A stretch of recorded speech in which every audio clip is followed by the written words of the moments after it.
This is Daily Blast Live. We're talking about what you're talking about. Thrown under the bus. No. Always live. Always real. Always unpredictable. You with me? Yes, I'm with you. Log on and join our live conversation. I'm in.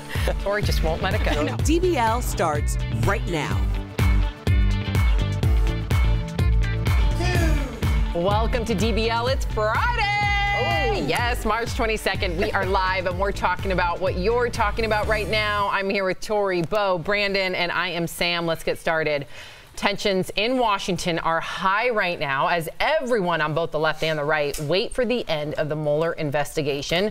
Speculation about the report is fierce, with some saying more indictments are imminent, while others are saying expect absolutely nothing from the report. And the likely truth of the matter is that even if the report is released today, we, the general public, will not get to see it for some time because it first goes to the Attorney General for review. We will continue to follow the news and let you know the minute that report is released. We are live. Tori, you are our DC insider. What would you say about this? I think it's going to be, if you're interested in really following this story and you're invested like Bo and I are both, it's going to be a long game. And I think we can both say that on both sides. It's not going to come out and be like, I accuse you. It's going to go to Bill Barr, the Department of Justice. He and Mueller know each other well. Now, the House has passed a unanimous vote to make it go public. The Senate has yet to pick up that vote. But you can tell both sides want it public for varying reasons. Democrats, because they think this is a bombshell because we're investigating a foreign adversary. And Republicans, because they can say, look, there's nothing in it if there is nothing in it. So you can see at both sides that people kind of want this to go public. Play the long game, stay patient. Mueller is a former FBI head of director. He and Bill Barr know each other for decades. I expect we'll eventually hear this, but take your time and play the long game. One little beat, just that legally speaking, the reason not to make it public, just so people understand, is to not unfairly tarnish people that are not charged with crimes. This is what happened with Comey when he released all the information about Hillary and said, but we're not going to charge her. So that's one reason not to make it public, just legally speaking. Would you want it public, Bo? In some ways, yeah, because I think it could trigger a counter investigation. So I see reasons for it and against it, to be honest with you. I want to see it. All of it. Every single. I'm going to read every word. All right. Well, Roseanne Barr has decided who is to blame for the downfall of her show. The 66-year-old comedian and actress is opening up about the events that led to her hit ABC reboot, Roseanne, getting canceled. And in a new interview with the Washington Post, Roseanne blames the show's cancellation on her co-star, Sarah Gilbert, rather than on her racist tweet about Valerie Jarrett. Roseanne says Sarah destroyed the show and her life, and she goes on to say, quote, she will never get enough until she consumes my liver with a fine Chianti. Roseanne blames Sarah because 27 minutes before ABC announced the cancellation of the show, Gilbert tweeted that Barr's comments about Valerie Jarrett were abhorrent and do not reflect the beliefs of our cast and crew or anyone associated with our show.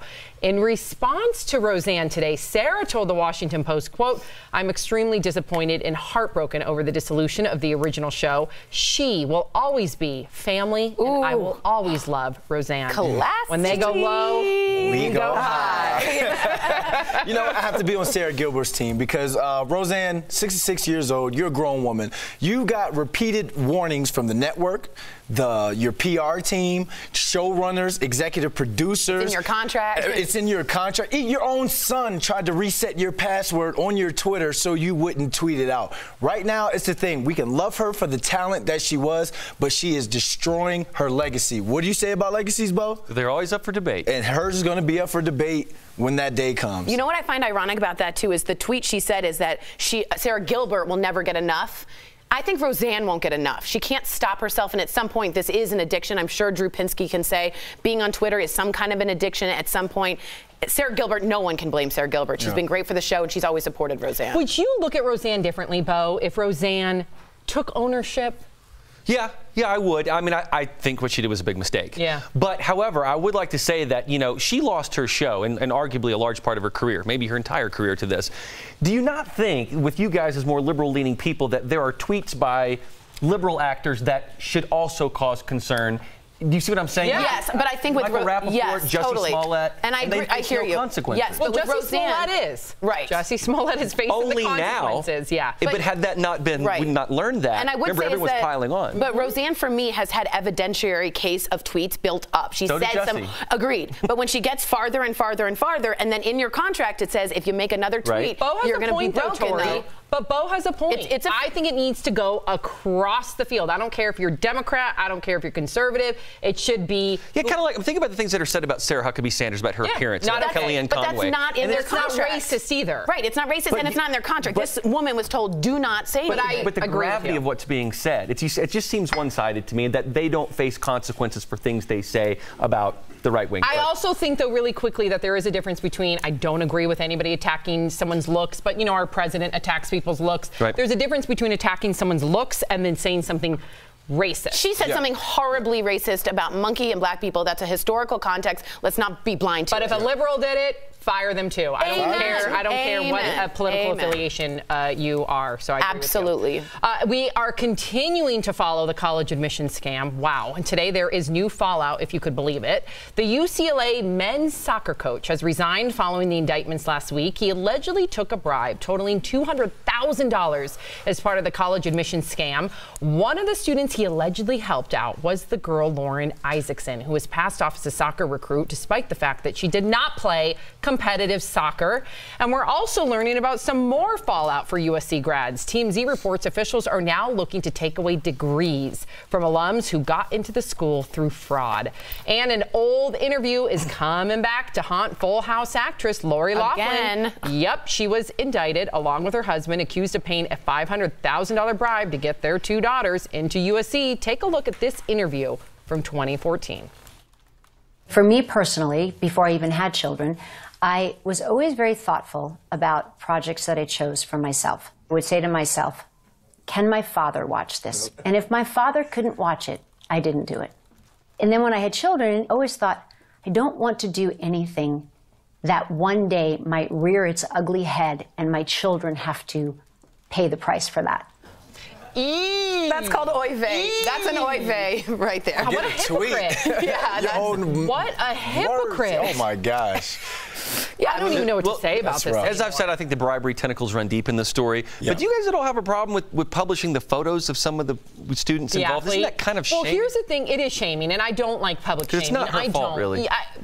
I agree, because at a young age, even if you are aware, as Dr. Drew said, you're gonna follow suit with your parents. Yeah, with your parents. But to take a photo like you're an athlete, she was aware, and it ticks me off as a UCLA athlete myself. I ran with the soccer players and those coaches. I know that whole slew of all of them. It ticks me off to think that somebody pretended to be an athlete after all the blood, sweat, and tears that you and I went through to get there. And after hearing about the coach, it ticks me off as well, because your dad, my dad and my brother, head coach at the University of Women. What does your dad say about all this? Now, he wouldn't comment directly on that. He stays out. That's the coaching world. That's a fraternity. But he did tell me about the procedure, and I'm gonna keep it in dumb it down. So for me, now the coaches, you're supposed to report transcripts to an athletic department administrator or a liaison. That's that middle person, that middleman. So you report these. That liaison knows the GPA and the test scores and those sort of things to get into this school. Now, I think what these coaches were doing, that's why there were photoshops, and that's why there was the picture of the fake crew, because you have to show to these liaisons that this is a recruit, that we're trying to recruit to get this person in. Then you go to the administration, you go to the admissions, and you talk about how this recruit, this is a recruit. And all you need is a picture? She got the great GPA, she got the test score.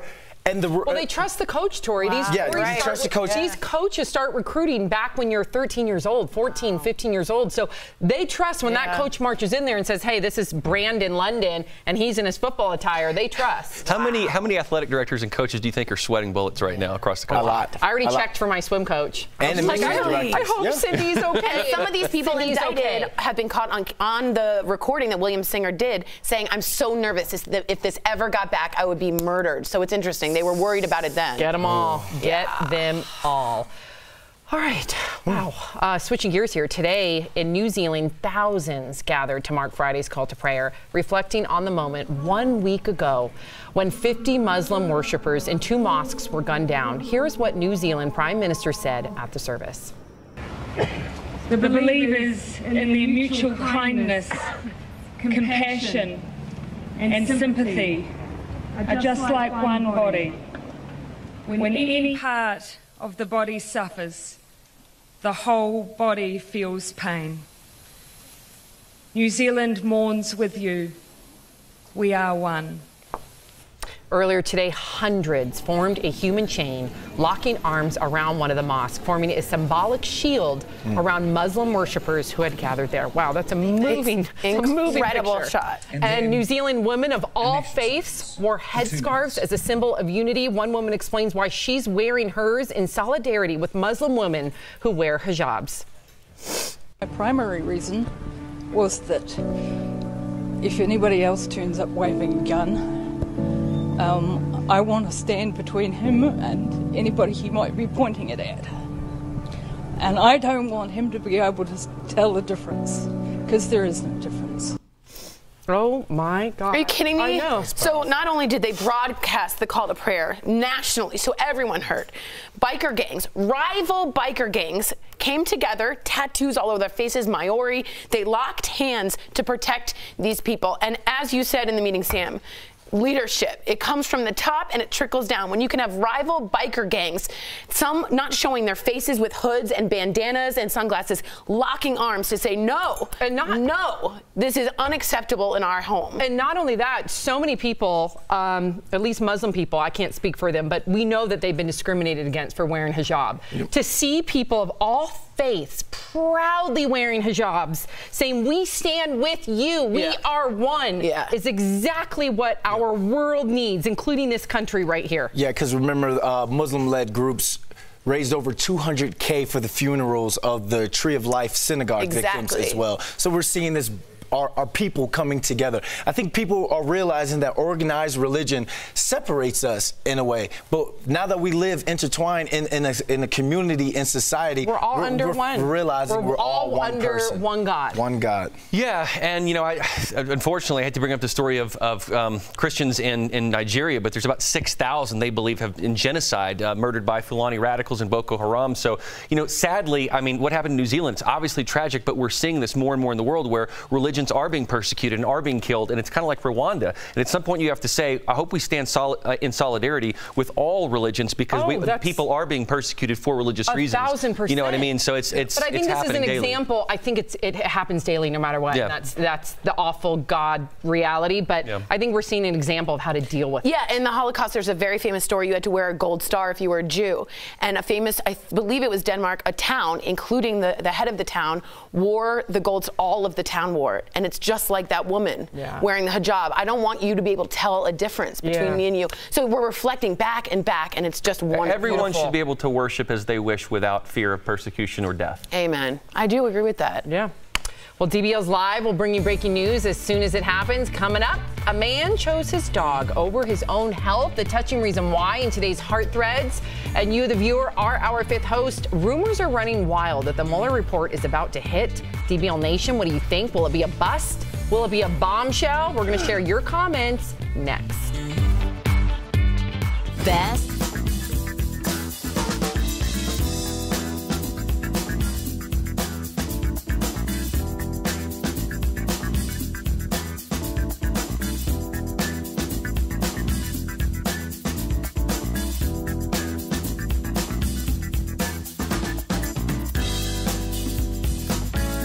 We're behind the scenes. She's very awkward. Let's talk. Yeah, and people are writing in.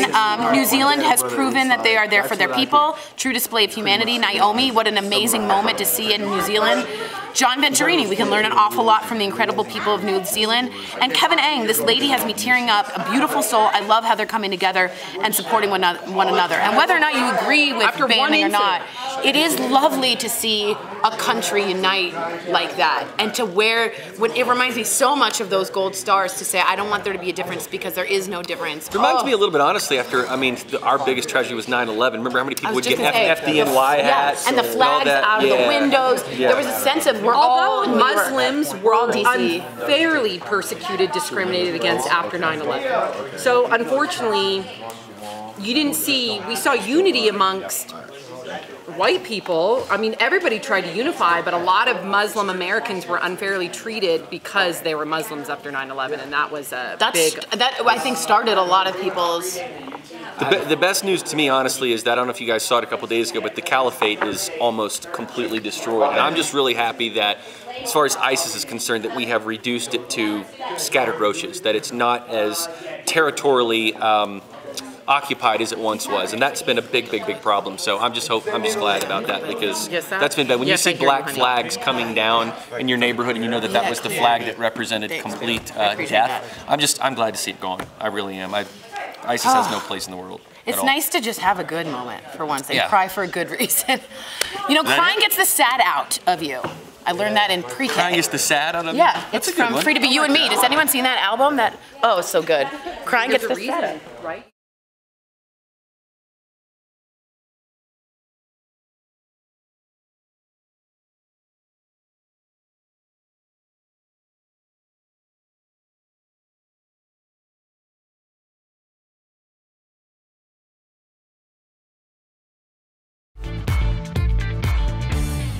Welcome back to DBL. Rumors are swirling in D.C. that Robert Mueller's investigation is coming to an end, and many Washington insiders expect to see the final report any day now. We're all wondering what will be revealed. Some speculate this could bring down the White House, while others aren't so sure about that. So DBL Nation, do you think the Mueller report will be a bombshell or a big old bust? All right, let's get to these comments. Matthew from Facebook says Mueller and his investigation was nothing but a big waste of time and money. I'm sorry, Matthew, I can't agree with that, man. I can't wait until it finally comes out. I'm tired of the speculation and the teasing and everyone's opinion on what it may look like. I just hope that it's not redacted, and I hope that we, the public, are able to see it. Nice. Ian from Facebook says, until the final report comes out, all of this is speculation and hearsay. So wait on the final report before anyone gets too excited.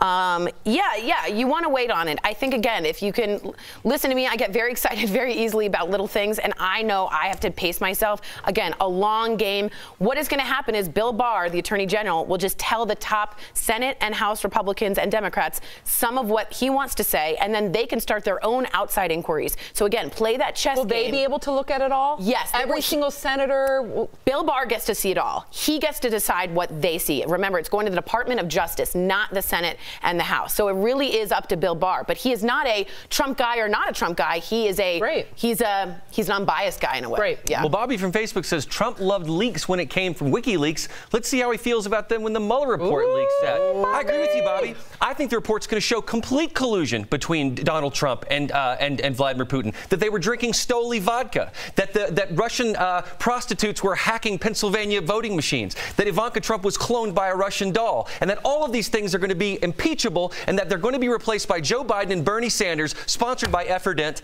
and Metamucil. There's my take. They were drinking Stoli, not the good stuff? Yeah. Oh. I completely agree. I mean, this is logical, right? What I just said?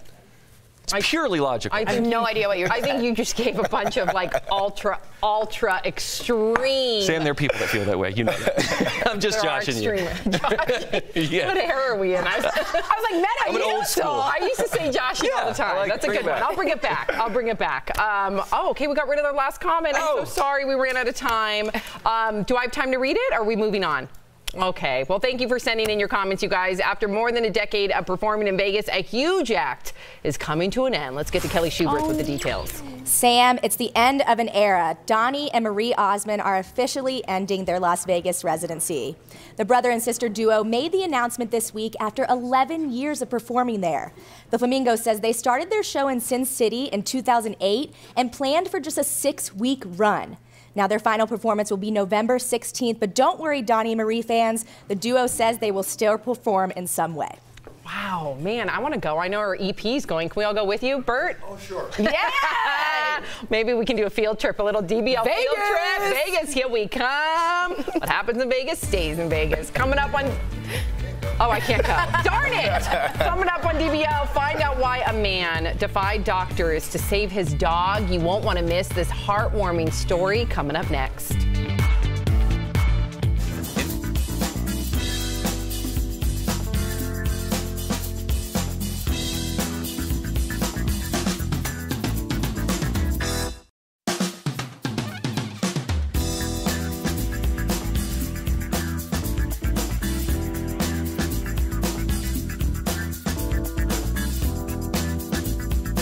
something. If you can ever get your hands on, I think this is Diane von Furstenberg. I did a thrift shop. It is, I feel so tight because it's a thick material. You know how like designers, you really get what you pay. Anyway, really like Diane von Furstenberg. I appreciate that.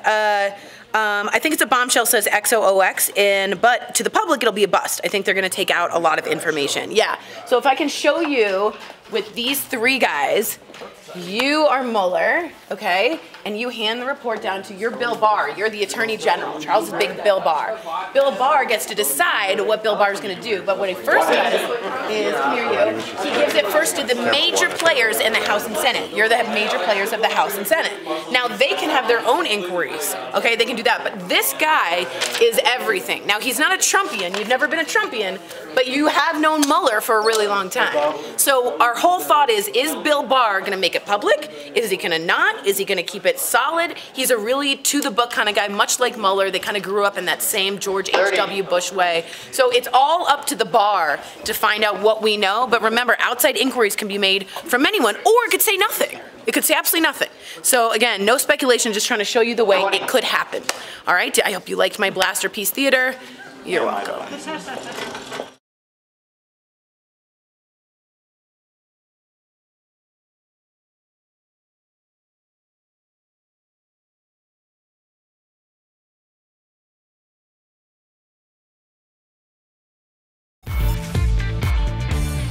Welcome back to DBL. Today's Hart Threads is all about the love for animals.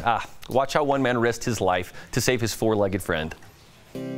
This man suffering from frostbite put his life on the line to save his beloved dog from being left alone. And I left against medical advice to save my dog. Jay Mitchell recently lost his wife to cancer and lost his home, and was living in his truck with his dog Hero. When church members got Jay and Hero a hotel room, Jay learned his feet were frostbitten. Doctors said Jay's situation was life-threatening, but all he could think about was Hero alone in that hotel room. And they told me, you know, if you leave, you could die. But so could my dog, you know, and he's like a friend to me. And with my wife passing, he's all I have left. Jay left the hospital and found a place for Hero a few days later. Back in the hospital and awaiting amputation of part of his feet, Jay got a surprise visitor. Hi, Hero. Hi, buddy. Hello, buddy. Hello, buddy. Oh, my God. A GoFundMe is raising money for Jay and Hero. And Jay says amputation doesn't scare him anymore. But he's been my hero for a long time.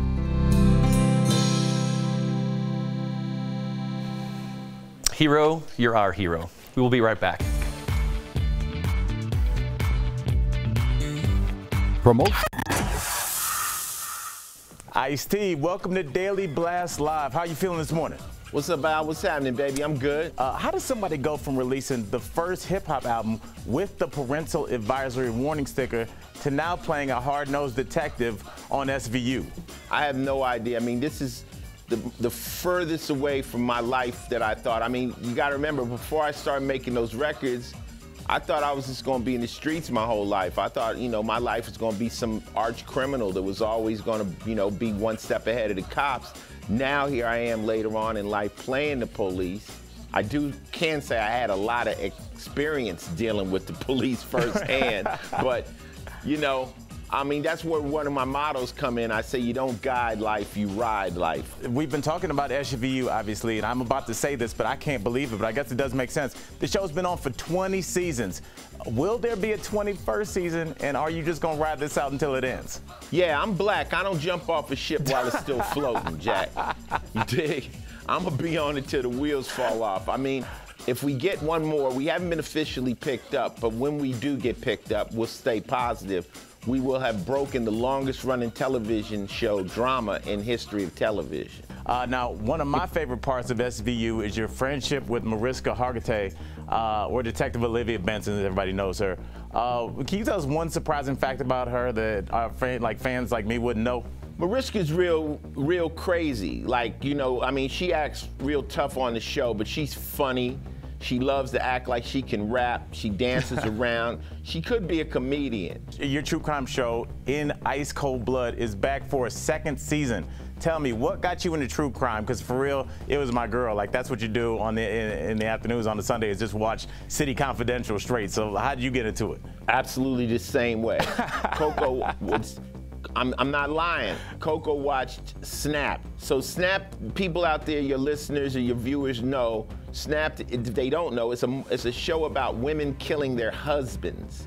So I advise any guy, if your wife is watching that show, watch it with her. Like, look over, check her temperature every once in a while. Oh, is that when you think it's okay, you know? And that's how it started. And then we met the people from Oxygen, and they said, Ice, you would be an excellent person to host one of our shows.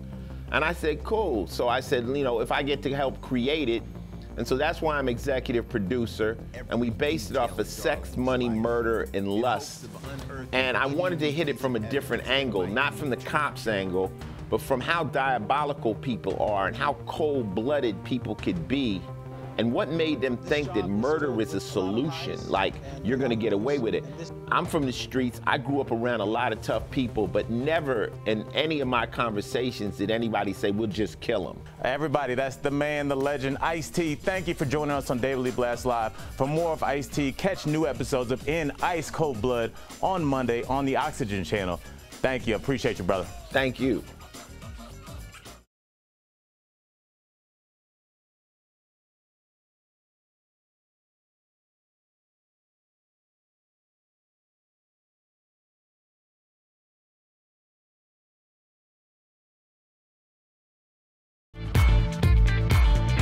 Welcome back to DBL. We love sharing your comments. T-Bone? Yes, from all parts of the aisle. I know our commenters well, and these are all different sides of the aisle on New Zealand. Naomi, what an amazing moment to see in New Zealand. John, we can learn an awful lot from the incredible people of New Zealand. Kevin on YouTube, that lady has me tearing up. What a beautiful soul. I love how New Zealand is coming together and supporting one another. Know her name. It's Jacinda Ardern. She's 38 years old. She's a year older than me. She's just had a baby, and she brought the baby to the UN. She is a leader we will hear more and more from. I think she has pulled and healed together a nation in 6 days faster than many of us could think. Do you think she gets a Nobel Peace Prize? I think she would be quickly nominated. Yes, I do. I agree with that. Yeah. Beautiful. Well, we will see you on Monday, same time, same place. Have a happy weekend, everybody. Stay safe.